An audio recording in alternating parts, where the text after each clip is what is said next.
pour accueillir Laurence, qui est notre première témoin ce soir sur la libre antenne d'Europe 1. Bonsoir Laurence. Bonsoir, Bonsoir, Olivier. d'où nous appelez-vous Laurence?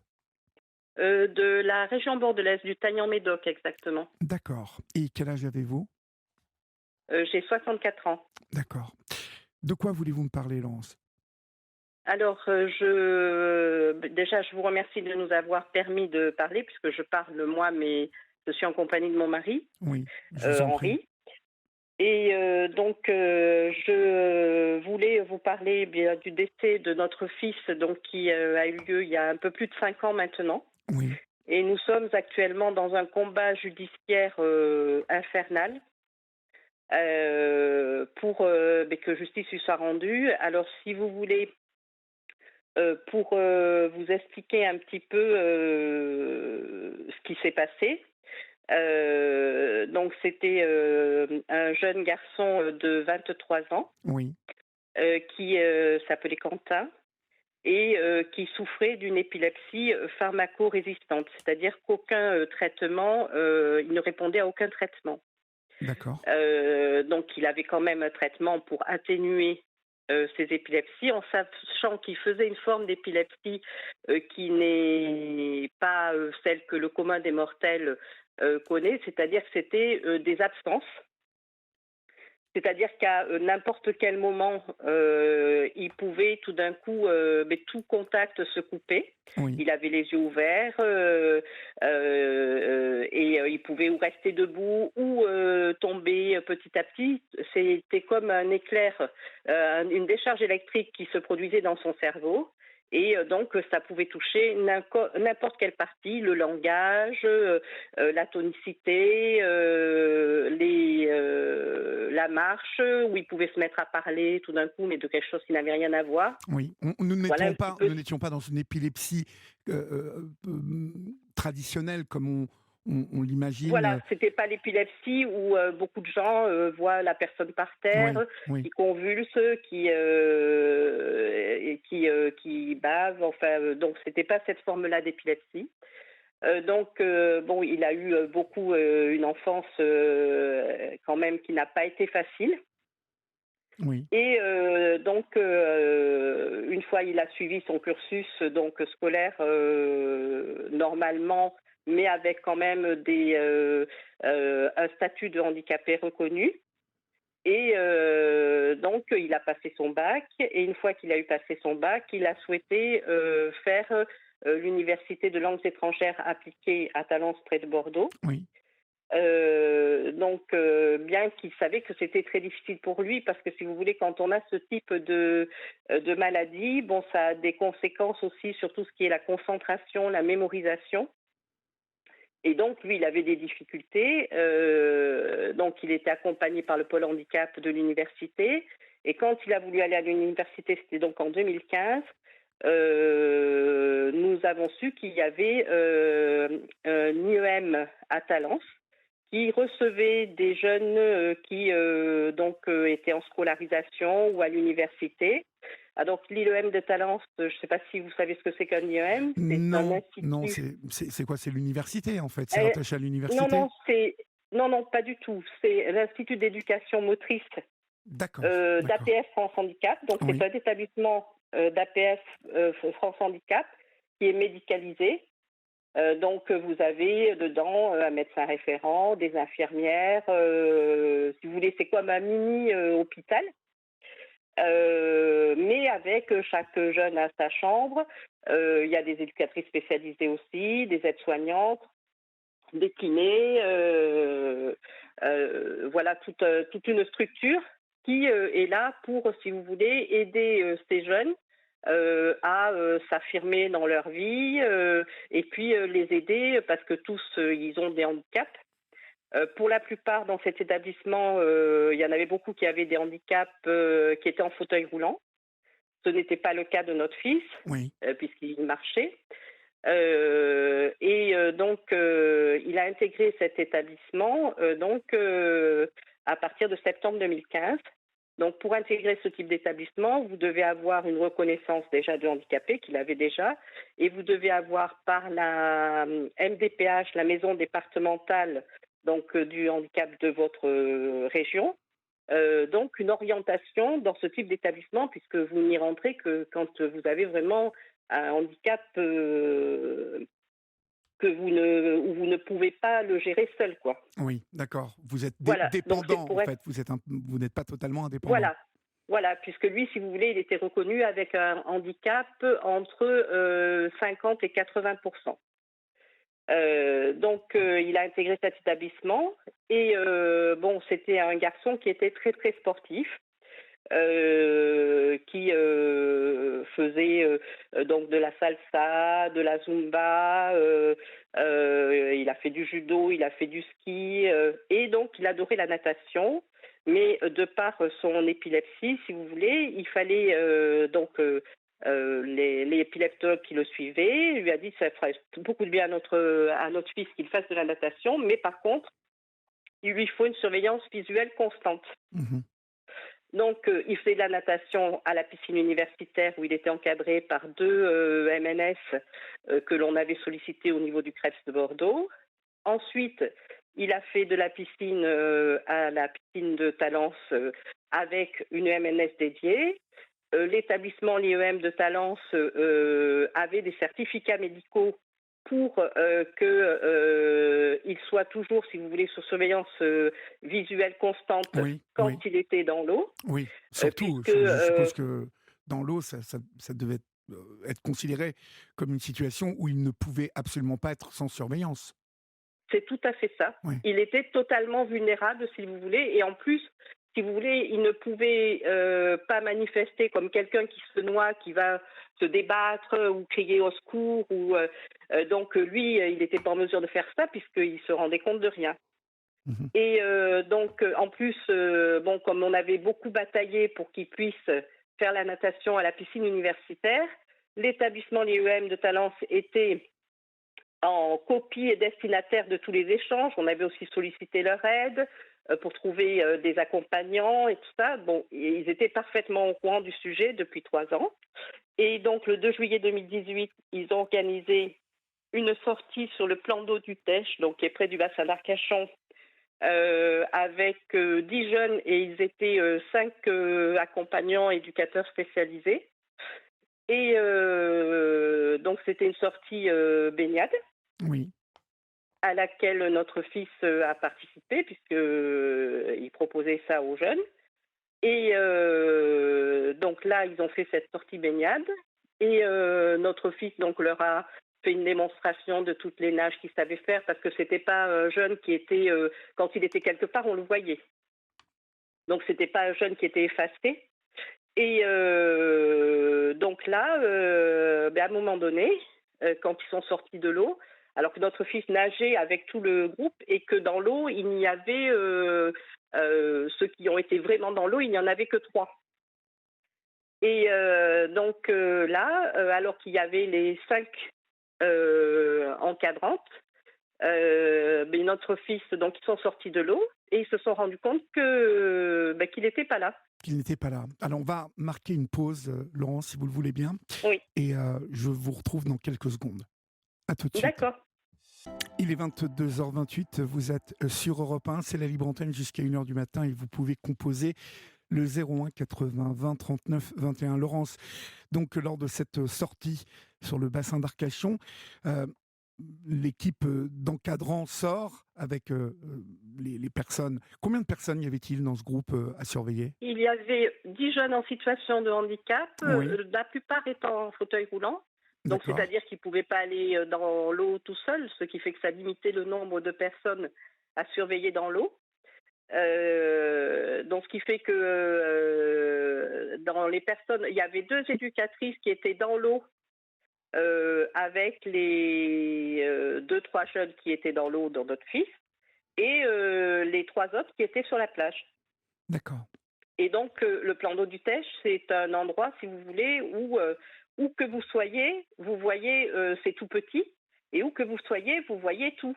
Oui, Il n'y a aucun obstacle, c'est une visibilité totale, quoi. d'accord.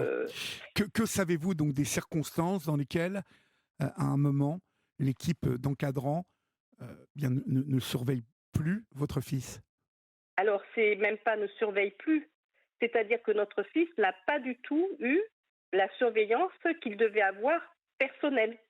C'est-à-dire que personne, dans les 5 encadrants, n'a été désigné pour surveiller notre fils, Ah oui, alors d'accord. qu'il y avait des Oui. certificats médicaux qui exigeaient, c'était une condition vitale pour lui, qu'il y ait une surveillance visuelle permanente sur lui quand il était dans l'eau. S'il y avait eu cette surveillance permanente visuelle, eh bien, je ne serais pas là en train de vous parler Bien et sûr. notre fils serait vivant. Oui. Donc, il n'y a personne qui n'a été désigné pour faire cela. Donc, ce qui fait que, si vous voulez, quand ils sont sortis, ils l'ont pas trouvé. Donc, ils ont cherché sur la plage, alors qu'il y avait toutes ces affaires sur la plage avec celles des autres. Donc, au bout d'un moment, ils ont été voir. Alors, une autre chose à spécifier, c'est que cette plage, ce jour-là, n'était pas surveillée. D'accord. Donc, Alors que ouais. Donc, de toute façon, normalement, il devait impérativement surveiller votre fils. ah, Euh, tout à fait, tout à fait, tout à fait. Mais là, ce qui aggrave les choses, c'est que la plage n'était pas surveillée, donc les drapeaux avaient été baissés parce que quelques minutes avant la surveillance, il y avait normalement 2 MNS et il y a un des MNS qui s'est blessé, donc ils ont indiqué que la plage n'était pas surveillée. Sur ce plan d'eau, en Donc, fait, sur ce plan d'eau que je ne connais pas, hein, Laurence, mm. on a plus pied vite. Est-ce que ça Ah descend non, non, non. Non. Non, non, D'accord. parce que si vous voulez, il y a une corde, si vous voulez, qui balise la zone de baignade. Et Oui. donc, quand vous êtes dans cette corde, vous avez pied D'accord. partout. Donc, notre fils était là où il y avait pied. Il n'était pas, si vous voulez, en dehors, au large ou comme ça. Non, non, il était avec les autres, en plus tout près des éducatrices, hein. D'accord. Et donc, on ne sait pas ce qu'elle faisait, ou elle regardait ce qu'elle faisait. En Quelle tout est, cas, elle quelle ne est, regardait pas notre fils. quelle est leur version donc à ces éducatrices? À leur version, elles disent qu'elles l'ont pas surveillant, enfin qu'il y avait personne qui était dédié à sa surveillance. Les éducatrices aussi, ce qui est encore plus fort, c'est que dans les éducatrices présentes sur le site, il y avait une éducatrice donc qui était la référente de notre fils pendant les 2 premières années, donc de 2015 à 2017. Donc, c'est-à-dire qu'elle connaissait parfaitement la pathologie de notre fils et tout ça. Donc, elle a nié connaître sa pathologie. Elle a nié le fait qu'il fallait une surveillance visuelle constante, alors que, si vous voulez, elle a été destinataire du certificat médical qui a été donné à la justice, hein. Oui. Par mail, elle a été destinataire. On a même l'accusé de réception. Enfin, ils ont tous les éléments. Elle a fait aussi. Alors, quand vous avez des jeunes qui sont dans ces établissements, il faut savoir que depuis alors, je crois que ça date de 2005, il me semble.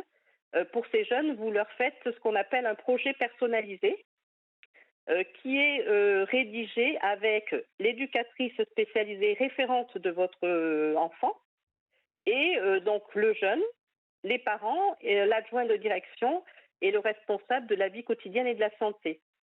Donc, tous les 3 mois à peu près, on se rencontrait et on faisait tout comment je peux appeler ça, un état des lieux.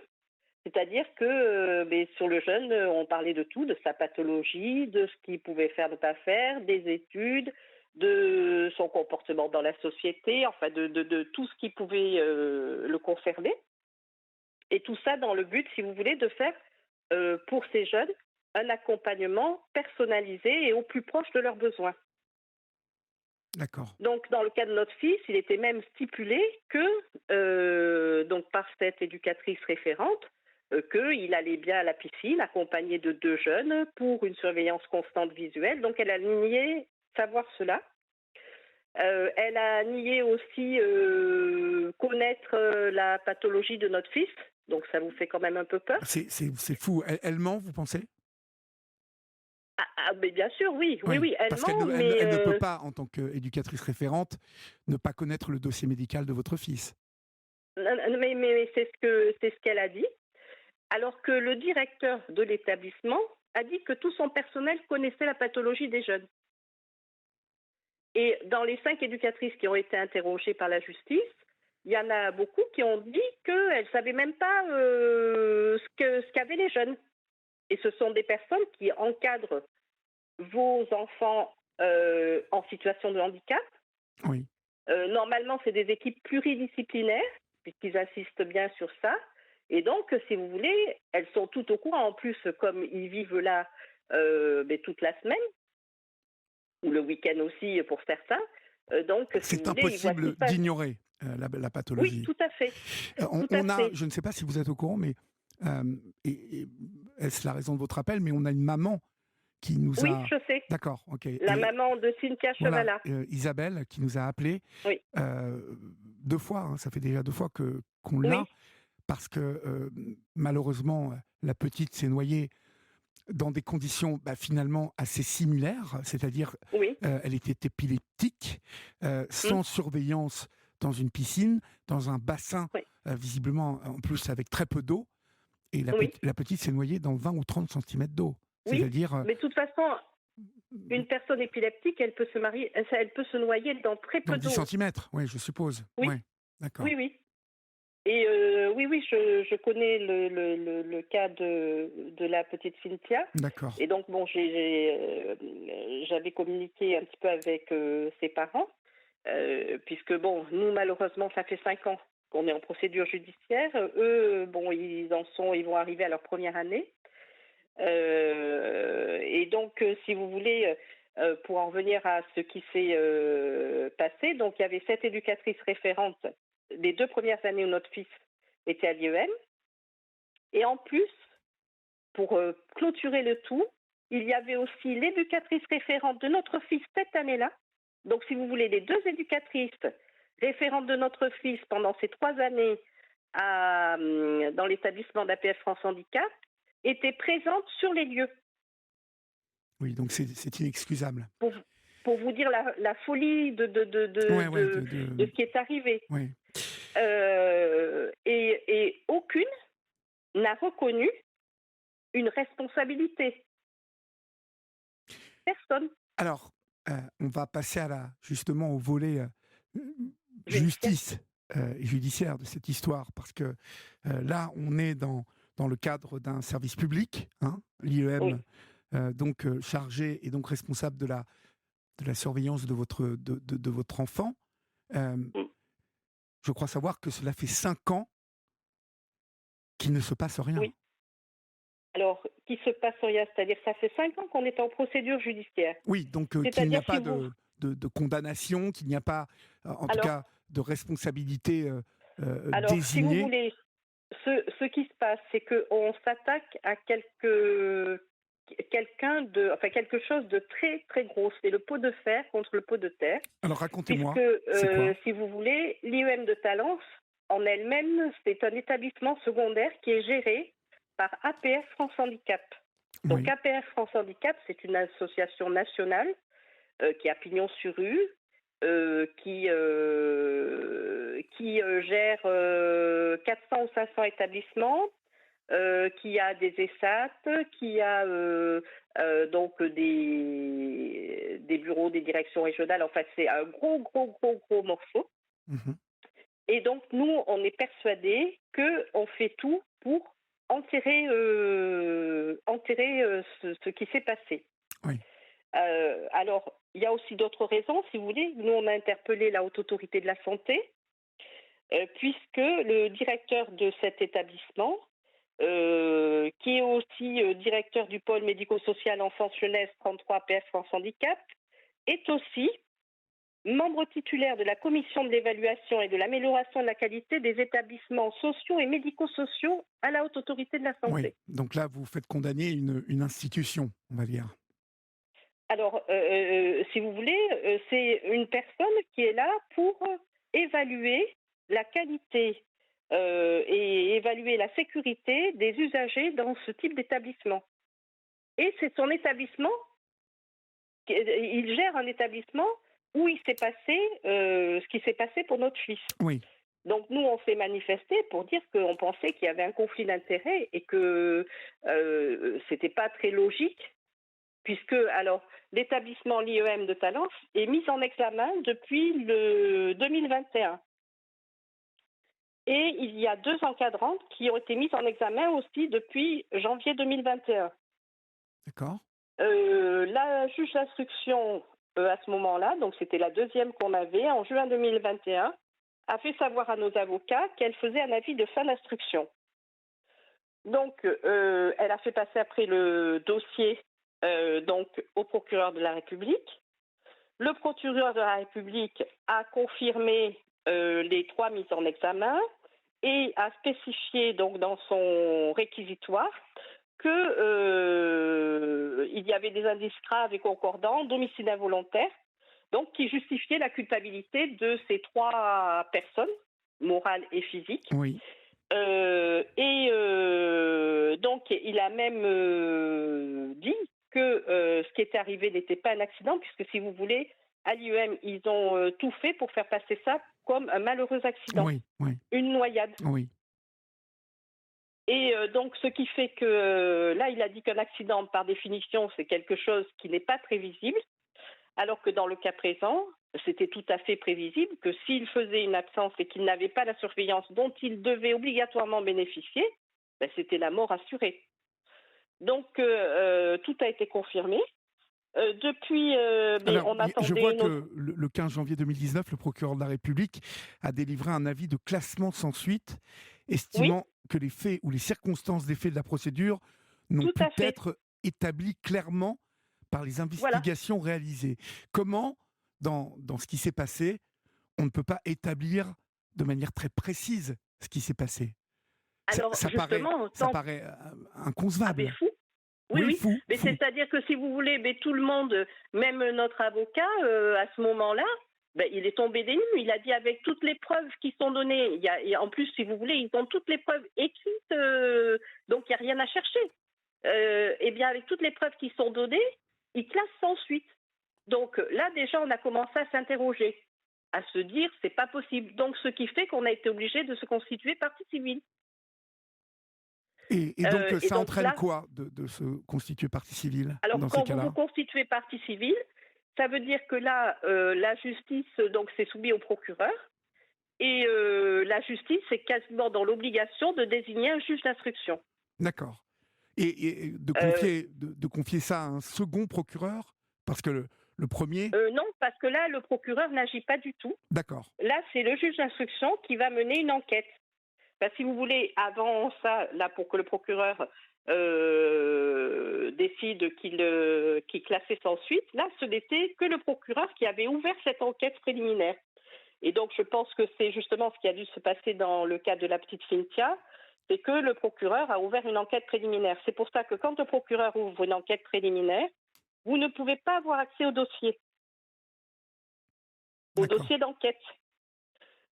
Et en plus, pour ce qui concerne donc l'Institut médico-légal, quand vous voulez avoir le rapport d'autopsie, il faut que faire un courrier spécifique en recommandé avec accusé de réception au procureur de la République pour, alors c'est des termes particuliers, c'est notre avocat qui nous avait donné le texte, et donc pour demander à ce que dès que le rapport d'expertise est fait, que vous soyez destinataire. Sinon, on ne vous le donne pas. D'accord. Donc, et en plus, même en ayant fait ce document-là, bon, nous, on a quand même été obligés d'aller insister auprès du service de procureur de la République pour le récupérer en disant qu'on avait fait toutes les choses dans les règles, donc on exigeait de l'avoir et que si on l'avait pas, ben, on sortait pas du tribunal. D'accord. Et vous avez ressenti euh, quel type de lien donc entre la justice et celles et ceux qui étaient, enfin l'organisme qui était responsable de la mort de votre fils? Est-ce que Alors, vous avez senti que, voilà, entre services publics, on se serre les coudes, on se protège? Quel est votre sentiment là-dessus? alors, si vous voulez, au niveau de la justice, mais c'est tout à fait, on vous prend pas en considération. Nous, on avait rencontré le premier juge d'instruction au tout début quand on a déposé plainte. Et là, il nous demande, après nous avoir demandé un petit peu ce qui se passait, il nous demande qu'est-ce que vous attendez? Qu'est-ce que vous voulez? Il nous dit. Et donc, j'allais vous poser cette question, mais c'est normal que moi je vous la pose. Euh, Vous attendez que la justice soit rendue, tout simplement. Enfin, Voilà, c'est exactement ça. Nous, on veut tous ces gens-là, il y en a plusieurs qui sont en cause, qui en plus ne reconnaissent pas quoi que ce soit.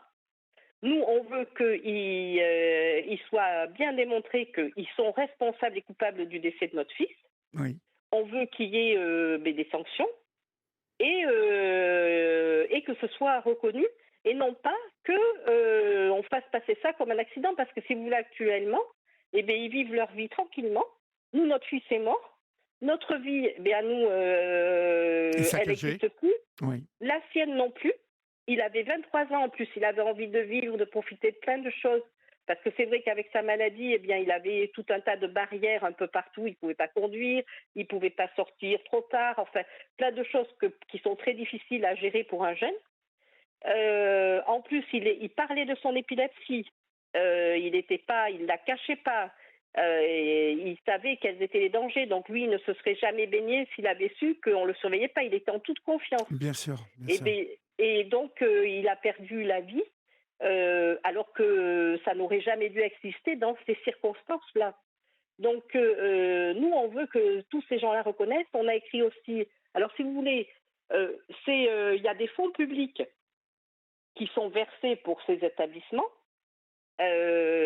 puisqu'APF France Handicap fonctionne aussi avec des fonds qui viennent de dons, Ah, mais de toute mais façon, pour leur fonctionnement autre. de toute Mais par façon, contre, euh, oui, votre fils a perdu la mort dans des conditions où la responsabilité qui était celle de l'équipe encadrante, oui. ça ne fait pas l'ombre d'un doute. Donc je ne comprends pas comment la justice peut classer l'affaire ou rendre à une sorte de non-lieu, euh, parce que bien évidemment que j'entends que vous ne réclamez pas de l'argent, mais la justice, elle va se rendre comme ça. La justice, elle va se rendre parce que votre vie est saccagée, que votre fils a perdu la vie et que vous devez être indemnisé aussi. Enfin, ça semble, Alors nous, si vous voulez, on a pris 2 avocats. ça semble totalement Il incroyable. faut savoir aussi que quand vous portez partie civile, vous devez, en fonction de vos revenus et tout Payé? ça, vous devez verser une certaine somme d'argent Oui, au tribunal. oui. Pour le travail Euh, effectué par en, les magistrats. voilà. Alors que vous n'êtes pas le coupable. Ce qui veut dire que si vous ne pouvez pas puiser dans des économies ou autres, parce que là, il faut vraiment se battre. Nous, on se bat, on connaît le dossier par cœur. On se bat, on a 2 avocats, on a pris 2 avocats qui sont reconnus sur la place de Bordeaux, donc en civil et en pénal. Donc on met tous les moyens possibles, mais je vous dis, c'est pas évident. Et donc, on a aussi contacté l'Agence régionale de la santé, qui, elle, est la sorte d'inspection du travail de ces établissements. Parce que quand notre fils est décédé, on leur a déclaré simplement un événement indésirable. Mais ils ne savaient rien de ce qui s'était passé. Ils n'ont pas cherché à savoir. Et il a fallu qu'on insiste pour être reçus.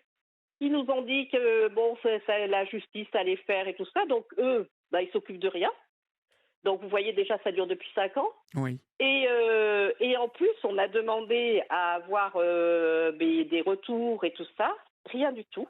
C'est fou, c'est fou. Euh, Je me mets à votre place et je suppose que celles et ceux qui écoutent cette libre antenne ce soir sont dans l'incompréhension que vous vivez chaque jour depuis 5 ans, Laurence et oui, Henri, oui, parce que vous avez perdu un enfant dans des conditions. Vous voyez, je ne sais pas, moi, les conditions ne seraient pas claires, les responsabilités seraient difficiles à établir. Mais là, vous demandez juste que justice soit faite, que vous ne demandez pas que les responsables aillent en prison, mais qu'ils soient reconnus comme coupables voilà, d'avoir failli à leur mission, qui était oui, d'encadrer et de faire attention à un jeune homme qui pouvait, mm, dans l'eau, si il n'était pas surveillé, eh bien, se noyer dans 10 centimètres d'eau ou même 5 oui, centimètres d'eau. Euh, oui, Moi, puisque, je ne peux comme ça, quand vous me l'expliquez ce soir, n'y voir que, encore une fois, lorsque le pot de terre, le citoyen, s'attaque à quelque chose qui est institutionnel Mm. et public, eh ben, il n'y a pas de justice, en fait. C'est ça. Il n'y a C'est pas de ça. Ou justice. alors il faut vous battre. Alors si vous voulez, bon, nous on se bat, on est depuis sous Oui, antidépresseurs, mais vous vous sous battez, voilà. À quel prix? somnifères. À On quel prix? se bat, c'est un combat de tous les instants. Et ce qu'il y a aussi, si vous voulez, c'est que on a essayé de se faire entendre un petit peu partout. Et on n'arrive pas à se faire entendre. On a même demandé, puisque là, on va avoir notre 3e juge d'instruction. Ça change encore là maintenant. Pourquoi? Mais parce que celle qui était là va sous d'autres cieux, enfin va ailleurs. Oui. Donc on en a eu un premier, oui. celui qui nous avait reçus au tout début, où on avait, nous on découvrait tout ça. Là, on a demandé à la 2e juge d'instruction, une fois qu'elle a fait toute son instruction, de nous rencontrer. Elle a refusé de nous rencontrer, ce que nos avocats n'ont pas du tout compris. Ils étaient persuadés qu'elle allait nous recevoir parce qu'ils nous disaient que ça n'existait pas. Eh bien, elle a refusé de nous rencontrer. Donc, ce qui fait qu'on n'a même pas pu dire quoi que ce soit. Là, on va avoir un 3e juge d'instruction. Donc, on ne sait pas ce qui va se passer. Et en plus, si vous voulez, alors que normalement, en 2022, en juin 2022, on pensait qu'on allait avoir une date pour un procès en 2023. On a appris en janvier 2023 que la juge d'instruction avait demandé une commission rogatoire pour savoir si l'IEM de Talence était en lien direct avec APS France Handicap, alors que depuis le début, elle le sait très bien, que tous les statuts, c'est APS France Handicap, que l'IEM de Talence, parce qu'elle a mis, si vous voulez, en examen l'IEM de Talence, et quand elle a voulu récupérer les papiers administratifs dont ils avaient besoin aussi d'un bulletin de casier judiciaire et tout, mais l'IEM de Talence n'a pas pu leur fournir. Et pour cause, c'est parce qu'eux, ils sont finalement rien. Ceux qui gèrent, c'est APS France Handicap. Oui. Donc, ce qui fait que, si vous voulez, toute cette partie-là... c'est là où il y a conflit d'intérêts. Voilà, et ce qui veut dire que là, eh bien, normalement, il faudrait que le nouveau juge mette en examen APS France Handicap et non pas l'IEM, parce que si on va à un procès avec l'IEM va dire « mais nous, on n'est rien, on n'est pas une personne morale ». Donc, la seule personne morale qui est responsable et qui gère, c'est APS France Handicap.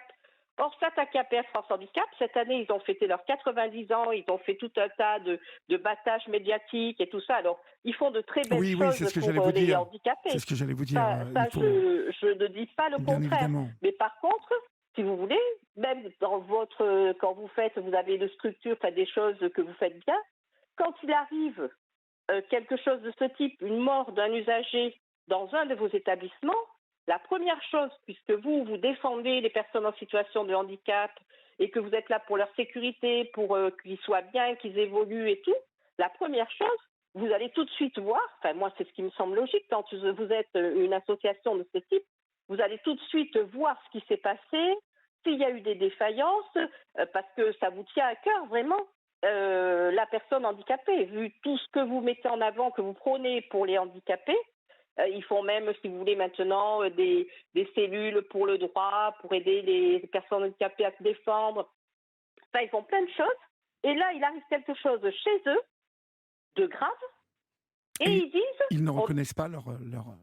leur On a responsabilité. écrit à la présidente d'APS France Handicap, Madame Riff, pour lui dire, mais attendez, là, vous voyez ce qui se passe et tout ça. Et bien, elle nous a dit que c'était bien malheureux. Qu'elle était de tout cœur avec nous, mais bon, la justice va faire. Elle fait même pas, si vous voulez, chez elle va même pas voir ce qui s'est passé, tout ça. On attend que la justice fasse. Si la justice, de toute façon, après 5 ans, si vous voulez, même les mises en examen et tout ça, c'est vraiment se moquer du monde. Et même par rapport à notre fils, c'est considérer sa mort comme ou sa vie comme rien. Comme rien, oui, comme rien. Donc voilà, si vous voulez, tout ce que tout ce qu'on a, et encore, bon, il y a bien d'autres choses, mais enfin, grosso modo, tout ce qu'on essaye de crier haut et fort, alors, si vous voulez, les gens nous entendent, mais par contre, le ressenti qu'on a, c'est qu'ils ne nous écoutent pas. Ils n'essayent pas de comprendre ce qui s'est passé. Il y a beaucoup de personnes qui se disent bon, ils vont pas encore nous bassiner avec ça depuis 5 ans. Allez, qu'ils passent à autre chose, comme ça, si vous voulez. Et non, nous, même si on doit y laisser notre santé, on ira jusqu'au bout des choses. Et en plus, ce qu'il y a, c'est que si vous voulez, dans des établissements de ce type, bon, je vous dis qu'ils font souvent, vous avez des jeunes qui sont en situation de handicap et qui ne peuvent rien dire parce que s'ils disent quelque chose, on va leur dire si t'es pas content, va ailleurs. Et ailleurs, c'est nulle part. Oui. Donc, si vous voulez, là, vous avez dans ces établissements ce qu'on appelle un CVS, c'est un conseil de la vie sociale. Normalement, vous avez des usagers et des membres de l'équipe de l'établissement. Et où vous devez normalement, quand il y a des choses qui ne fonctionnent pas, bien en parler, tout ça. Mais dans le cadre du décès de notre fils, il y avait celle qui représentait les familles, que on a souhaité rencontrer. Elle devait venir à notre domicile et elle a refusé de venir nous voir à notre domicile. Elle voulait qu'on vienne à la direction régionale. Donc nous, on a dit on ne se déplace pas, vous êtes la représentante des familles. Et cette dame, qui est à fond dans APF France Handicap, puisqu'elle siège au conseil d'administration et tout ça, eh bien, elle ne nous a même pas rencontrés. On a appris le décès de notre fils par téléphone. Oui, c'est une histoire terrible pour vous, terrible en tout point. Et malheureusement, voilà, j'espère que tout ça va finir par arriver à une décision de la justice et que vous allez enfin voir le bout du tunnel, Laurence et Henri, parce que 5 années comme ça d'enfer. Bon, si vous voulez en savoir plus sur l'histoire donc de Quentin Ruot qui a perdu la vie en 2018 lors de cette sortie encadrée par l'Institut d'éducation motrice de Talence.